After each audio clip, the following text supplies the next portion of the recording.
China has released data from its 2020 national census, and it shows the slowest population growth for decades. There are now 1.41 billion people in China, according to the latest official data.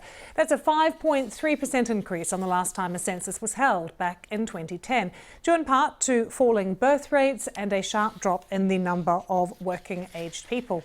There were around 12 million births in 2020, the lowest number since 1961, and the average size of a family is now 2.62 people. Now that is down from 3.1 people 10 years ago. Lots to talk to our population correspondent Stephanie Hegarty, who joins me now. So Stephanie, why are we seeing this decline?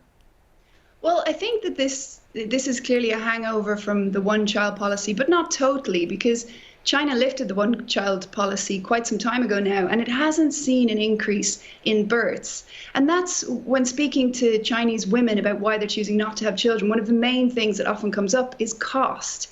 China's costs for childcare are extraordinarily high, housing, and it makes it very difficult for families to have children. And also there's a very competitive education market.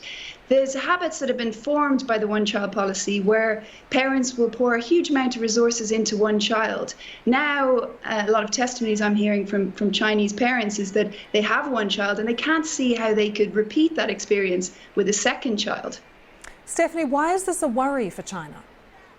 Well, there's always a worry when you have a population imbalance. And one of the main things is that if you have a lot of older people in any population and much less younger people, working age people, the costs of an older population are healthcare, social care, and those costs need to be paid for by taxpayers. So if you have much fewer working age people, those costs are going to mount up and you have that imbalance, which worries any government.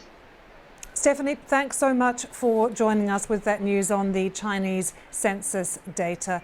It is slowing to its lowest rate since the one-child policy was enforced in the 1970s.